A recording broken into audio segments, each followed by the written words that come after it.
Good morning, everybody. If it's on in the background, pay attention. Everybody take a look. How's everybody doing? Hey, everybody. Oop, gotta move that rectangle. How's everybody doing today? I hope you had a great weekend. Ready for week 3 of remote learning. Imagine we started it off like this. Who's online? Who's here? Hunter's here. Hey, Hunter. Nicole. Oh, look at Nicole's here. That's good. Who else is here? There is 7 people watching the stream. Jimmy, how you doing? Chloe's here. Look at that. Everybody's all ready to go. All right. Ryan, nice. Okay, here's the plan for the week. There's Stephanie. Stephanie's here. 1, 2, 3, 4, 5. So 8. How many people? Yep, that's about. Okay. Here's the plan. Okay, take a look. Okay, the plan for the week is you will, first of all, AP News, you'll be getting a survey this week. Because you're all registered for the AP test, you'll be getting a survey, and they'll just ask you questions. I don't know what's going to be on the survey. The survey is going to ask you questions like, what's your preparation? Are you understand how the test is going to go? And I haven't heard anything new, but I know for sure, even if we come back to school, it's going to be, this is the test. The test will be these 2 questions, one big question and then one regular size question. So probably it'll be 25-minute question with 5 minutes to upload that question. We're going to do a test run. The AP is sending out a survey this week, so we'll be able, probably maybe next week we'll be able to do a test run, and then and then there'll be a 15-minute question and then 5 minutes to upload that. So that's probably the way it's going to go for even if we're getting back to school, even if we're back to school, that'll be the test. It'll be open notes, open book, with calculator. But don't that's for, since you're going to college, that's a big college thing. A lot of college tests are open notes and open tests and open book, but don't fall for that trap like, oh, I don't have to put any effort into it. Because even though our binders are all organized, and let's say we're doing a differential equation, okay, you open up the differential equation. You got to know what's on that page. You're not going to have time to read through the page and try to remember everything that the notes are like we've been practicing. The binder's right there so we could be ready to go. Like, oh, here's a little hint. I'm finishing up this. I'm working on this problem. Oh, don't forget my highlight right there. Don't forget. That's what the notes are there for. The notes are there. Just don't forget this topic. Don't forget to do this thing. That's what your notes should be for. So have the notes prepared. Be very familiar with those notes. And that's what we're working on. Remember, when you're studying, it's only the first 7 units. So here's what we got for the week. Let me bring this up here. Okay, for the week, take a look. Okay, the weekly schedule is this. What we're going to do is, okay, you saw that already. Today we're meeting. Let me talk about what's the assignments here. And then I'll let you work tomorrow. So we don't have to meet tomorrow. We don't have to meet every day. Let you just work on this stuff tomorrow. And then Wednesday we'll get together and I'll answer questions. And then Thursday you work on it. And Friday, take a look at the way the schedule goes. Friday, the assignment's due because I have to have a due date on. So these 3 assignments are due on Friday. So what I'm going to be doing is last week's assignments, I'm going to put those in the grade book. It's either, you get A+ if you did them, and you get no credit if you didn't do them. And how do I know that you did them? Well, you got a couple ways that you could do this. If you want, remember they're online. Okay, I put the PDF, if you look from last week's assignments, okay, are 5.1 and 5.2. And you either did it or didn't do it. Okay, now some people did send me, their work on the PDF scoring guide because that's all I could get up there. Actually, I figured out, you'll see this week, I figured out how to put these up there. So a few people sent me their PDFs. Everybody else is just doing them online. And if you did it online, I'll give you the points. If you didn't do it online, then you don't get the points. Okay, that's just how it's going to go. So this week, let me go to this week. This week, there's 3 assignments. Okay, we got problem set 4.7. We'll do an example problem of that. But 4.7, take a look. 4.7 was all about, what was it about? L'Hopital's rule. 4.7 is L'Hopital's rule, limits end behavior, horizontal asymptotes. That was 4.7. And then, let's see, 5.4. Okay, 5.4 was about maximums and mins. Finding using first derivative test. We were talking about that a little bit last week, using first derivative test. And then 5.7 is second derivative test. 5.7 is using the second derivative test on things like that. Okay? So like I said, it's 6 of one, half dozen of the other. If you want, I have the documents up there. Okay, take a look. I have the pages up there. Okay, so if you want to print them out, the format's not very good, but the questions are there. The questions are up there. So if your format's not as, is not as good, just do the questions, do it on a separate sheet of paper and turn it in, or you can work on it on online, work on it on AP Central. Either way. So what I'll do is whoever turns it in, you get the A+. If you don't turn it in, you get no credit for that. And that's how I'll keep track. Now, also, don't forget, remember to go online and sign. Make sure you're taking attendance online. That's your responsibility. Go online and do the attendance there. But let's do a few problems this morning, just to warm up and refresh your memory. First of all, is everybody okay on last week's problems? Does anybody still have something from last week that they still, we should talk about? Post that up there. Okay. But then I'm going to do a couple of the problems, and you can follow along. You can go on Schoology right now while it's still working, or you can print them off, print them offline. You could go there and work on those. But I want to just do the first problem. First problem is a free response problem. It's got 4 parts to it. Let's work through the first free response problem there. Okay? So we're on 4.7. Let me just print that out for myself. Yeah, hold on here. Let me just print the first 2 pages out so we could have them, so we don't have to keep bouncing back and forth. Oh, there's only 4 pages. So we don't have to keep bouncing back and forth. Let's go through that. Let me go get the printer. 1 second.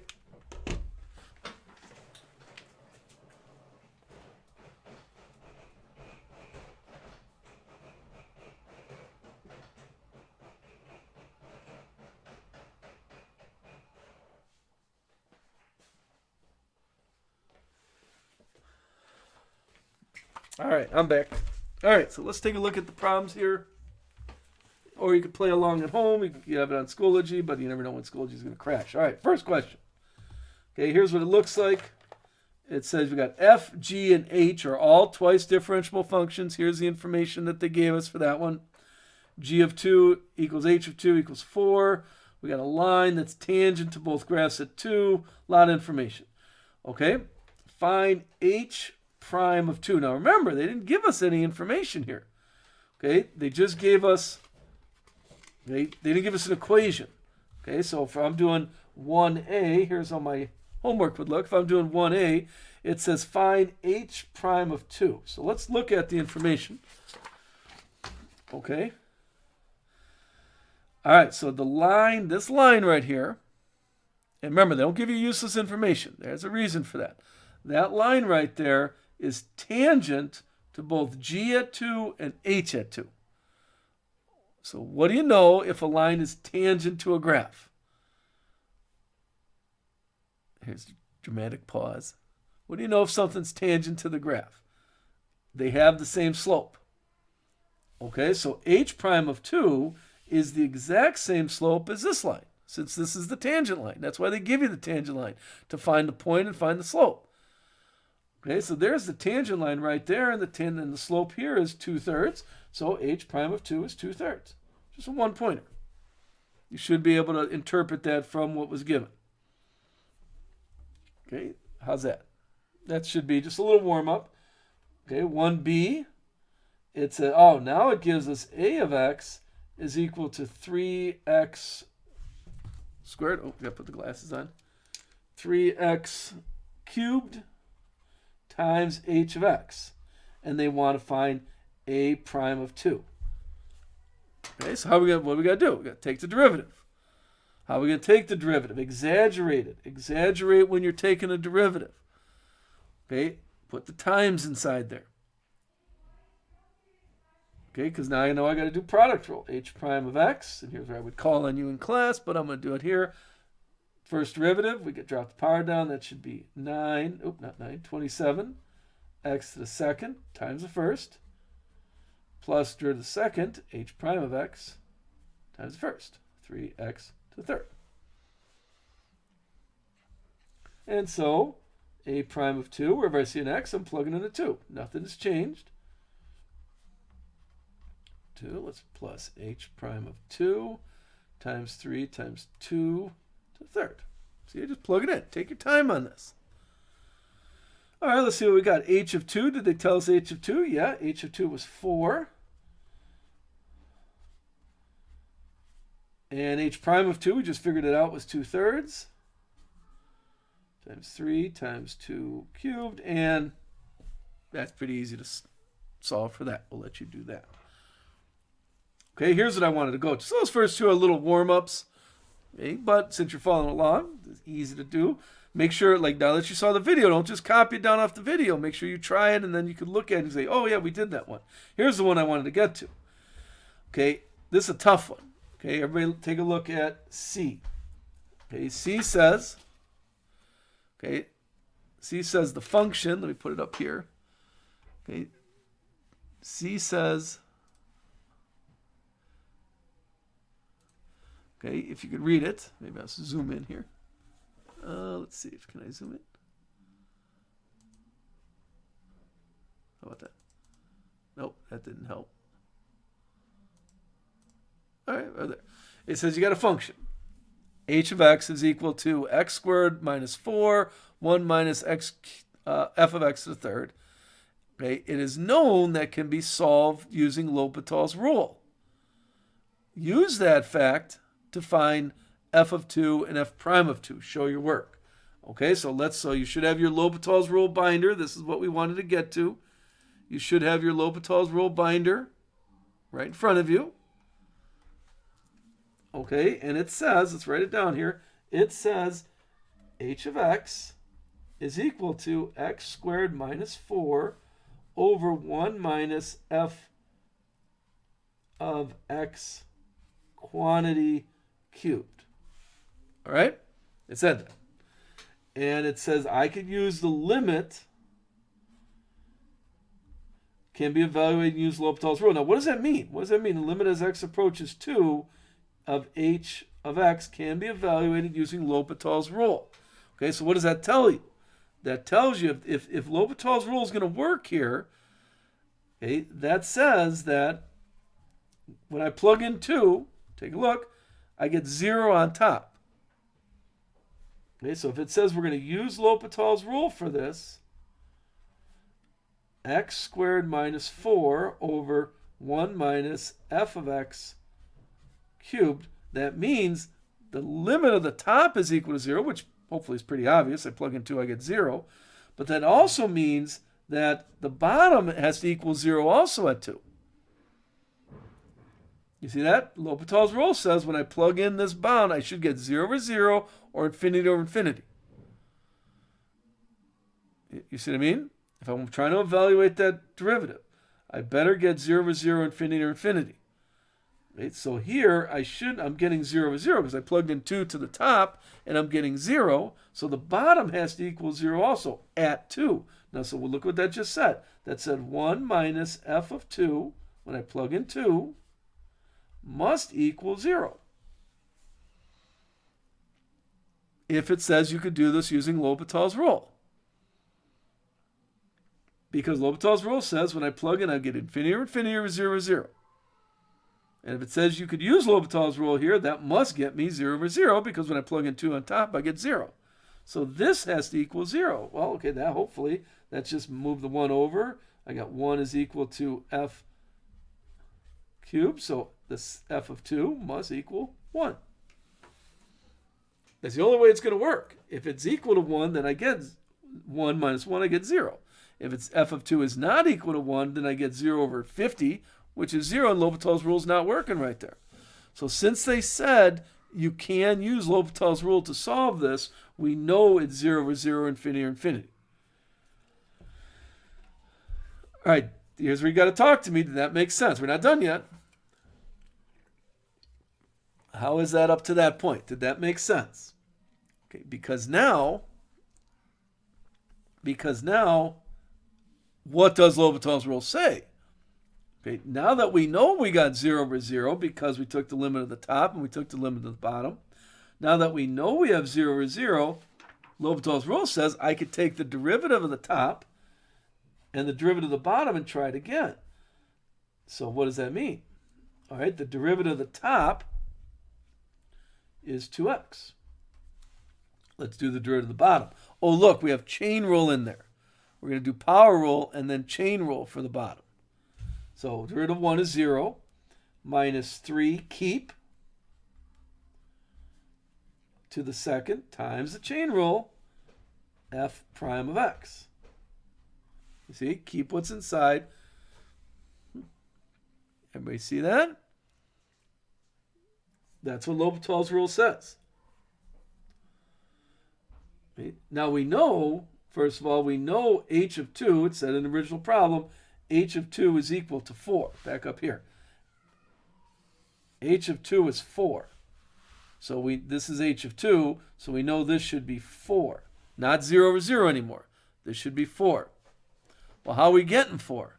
When I plug in 2, on top I get 4. So when I plug in 2 on the bottom, I better get 1. See what I mean? It's a tough problem. We'll go through it one more time. So I plug in 2 to the top, I get 4. So when I plug in 2 to the bottom, negative 3 times f of 2 squared times f prime of 2, I should get 1. Well, we just said f of 2 was 1. Negative 3 times 1 squared times f prime of 2. And so f prime of 2 is equal to negative 1/3. And let's talk through this one more time. Let's get that all on the screen there. All right, let's work through it. So first of all, we know, it's limit as x approaches 2. I plug in 2. H of 2 is equal to 4. It said that in the givens. Okay?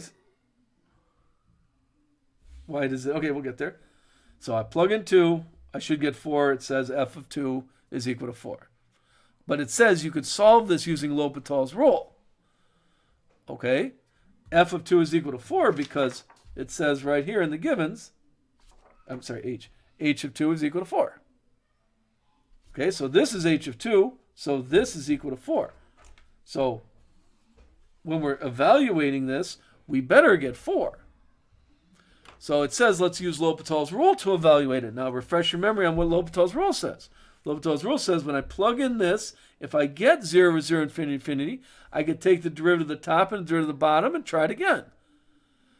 Okay, so when I plugged in 2, I got 0 on top, so the bottom better equal 0 also. So that's got the bottom equal to 0 when I plugged in 2. So I could solve for f of 2. Okay, so now we know what f of 2 is, but that's not the whole goal. The goal is to evaluate this limit. So L'Hopital's rule says I take the derivative of the top, derivative of the bottom, and try again. Now it better equal 4 still because it says it was 4. It told me what the answer is. If it didn't tell me what the answer is, I get too many unknowns. When I plug in 2, I get 4 over whatever this is, and I don't know what that equals to. But it says f or h of 2 is 4. It says how we got 4 is we did L'Hopital's rule. That's why it has to equal 4. Does that make sense, Eric? So I plugged in 2 now. I got 4 on top. So I better get 4 over 1. I get 4 on, like if I got 8 on top, it'd be, this bottom would have to equal 2. If I got 40 on top, this bottom would have to equal 10 because I know this limit is equal to 4. And so now the bottom is equal to 1. I set the bottom equal to 1. I plug in what I got. I solve for f prime of 2. Eric, yes, no, kind of, maybe. You see why we have to set equal to 4? The whole limit was equal to 4. I didn't set it equal to 4 here because I was using L'Hopital's rule right there.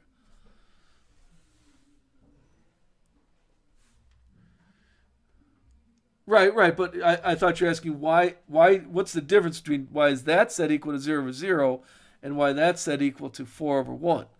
Okay, originally this was equal to 4. We didn't know that. It says, but show me why. The first thing I do is I plug in 2. H of 2 is equal to 4. So now when I plug in 2, I should get 4 also, but I don't. I get 0 over 0. Or I get 0 on top, so this must be 0 on the bottom because they gave you a hint to use L'Hopital's rule right there. Well, if this is 0 on the bottom, that solves for me f of 2. So now I did use L'Hopital's rule here. I took the derivative of the top and the derivative of the bottom, and it should be 4, and it is 4. That's how it solves me for h prime of 2.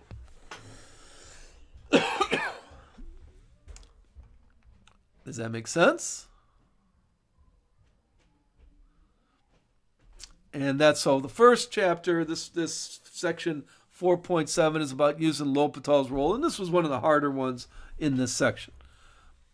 Let's try from the optimization problem, not optimization problems, we'll get to that next week.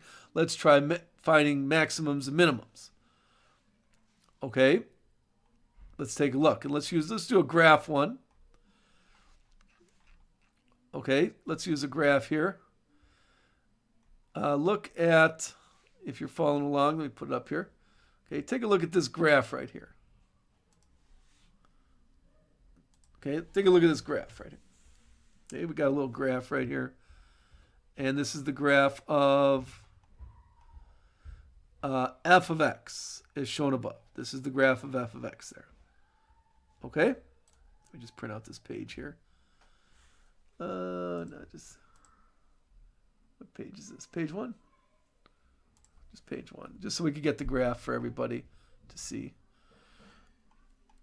All right, so the question is, h of x is equal to the integral from x to 1 of f of x dx. And it wants you to find the value of x for which h has a minimum. Okay, let me get the graph here. I should have printed these out earlier.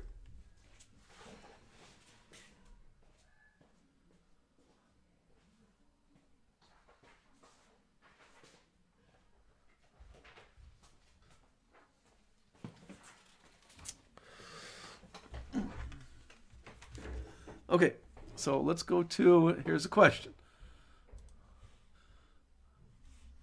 Mins and maximums, first derivative test, second derivative test. Get a clean sheet here. All right, here's our graph. And they're saying this graph is f of x. Always label your graph, always make sure you know what you're talking about.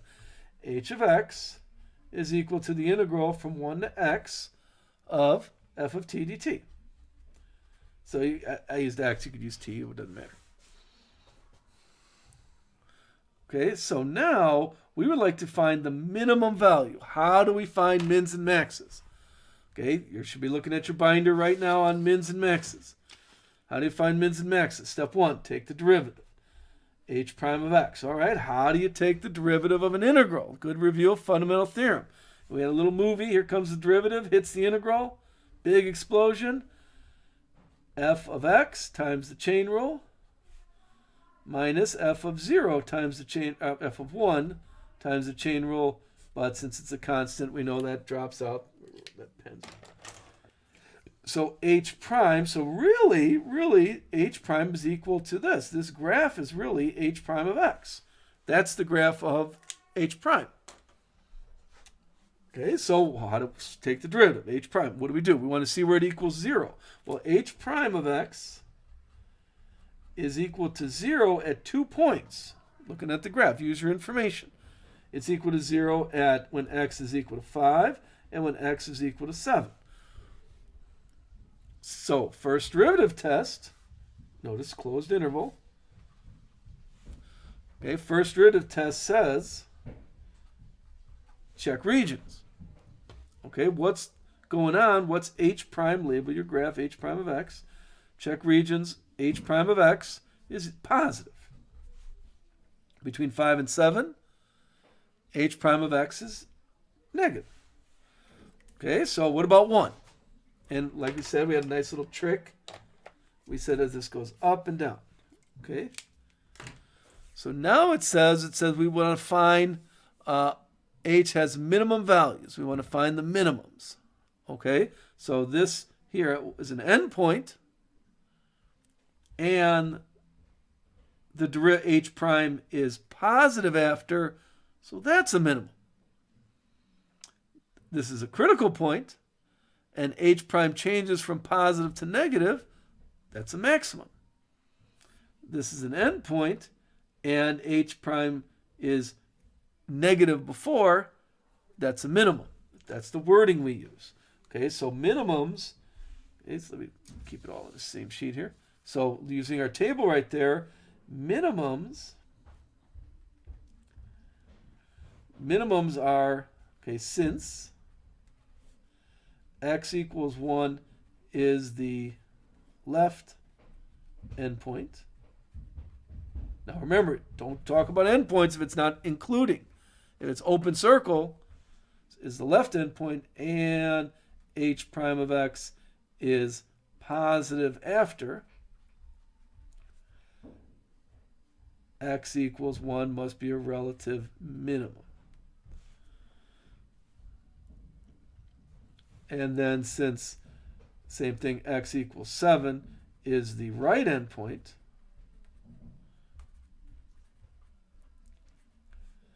and h prime of x is negative before, that's also a relative minimum. Okay, so take a look on this problem. We have two relative minimums. All right, so how do we tell which one's the absolute minimum? Okay, let's discuss that. So is everybody okay on that's how we found minimums using first derivative test? Now we'd like to see which one's the absolute minimum. Well, how does that work? How do you find absolute minimums? Okay, well, take a look. Let's use area now. Now, we're not going to be able to find the value. Okay, we'd love to plug it into the equation to see which ones, but we don't have the equation. Okay, we would like to find, we either got to find f of 1 or f of 7. Okay, whoever one's the smallest must be the minimum. But we don't have the equation of f. Okay, so here's what we do. What if I integrated? Okay, remember? Okay, you see that? What if I integrate? Oh, I'm sorry, not f, h, my fault. H of 1 and h of 7. If I integrated, if I integrated h prime of x from 1 to 7, wouldn't I get h of 7 minus h of 1?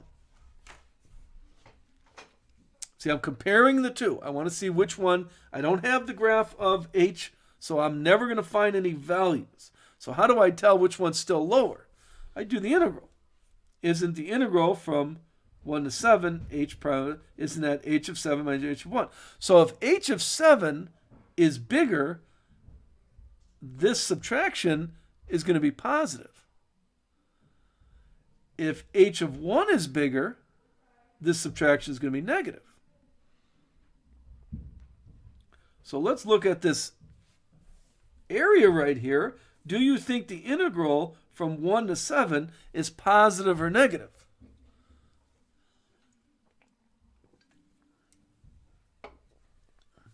Take a look at that area. Is there more area above the x-axis or below the x-axis? There's more area below it. So we know this integral has got to be bigger than 0. There's more area above the x-axis. So that means h of 7 minus h of 1 has to be bigger than 0 because that's what this integral is equal to. The integral of h prime, which is this graph right here, is equal to that. So notice, if I add f of 1 to both sides, f of 1 is less than f of 7. So which one's a minimum? F of 1 is the absolute minimum.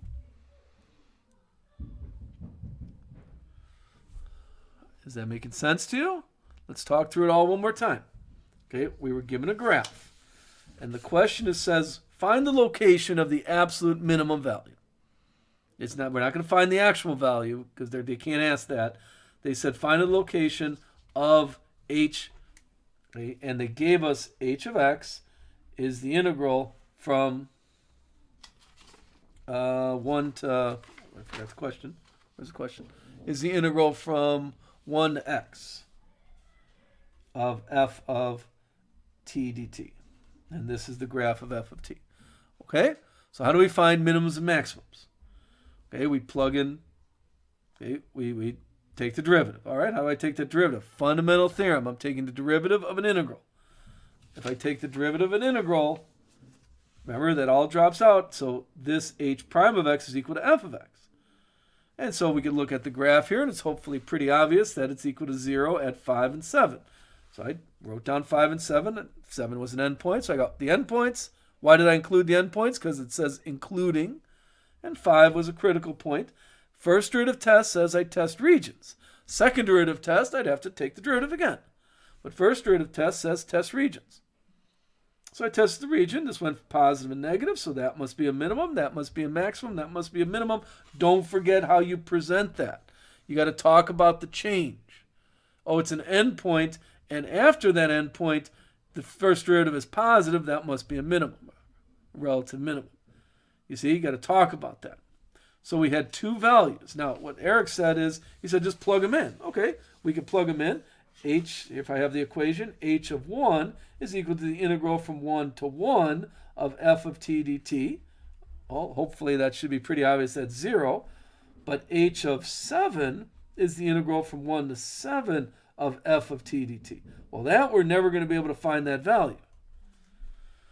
You see that? So all we got to do is tell if that value is positive or negative. Let me look at the graph. What's the integral? The integral is positive. The integral is greater than 0. So h of 7 must be greater than 0. See how we're using the area right there to tell which one's bigger. I don't know what h of 7 is, but I know h of 1 is the absolute minimum value. How's that? See how we're using first derivative test there? That's a good problem because we're covering a lot of things there. Okay, all right. How we doing here? Let's see. Is everybody doing okay? There I am. Everybody doing okay. So here's the plan for the week. There are 3 different problem sets up there. I'll also, and at the end of the week, somewhere maybe Thursday, I'll post the answers. I'll put PDFs of the answers on there. Okay, but for now, there's the questions. What you have to do is you have to, tomorrow, we're not meeting tomorrow. We're not online tomorrow. Just today and tomorrow, work on those. You're going to have some that you're successful on. You're going to have some that you have a question on. That's just natural. Okay, on Wednesday, let's get here at 8:30. And on Wednesday, let's work on the ones that you're stuck on. That's just people come on and say, I want to talk about this. Or send me an email throughout today and tomorrow. Send me an email and say, hey, Mr. Joe, let's work on these.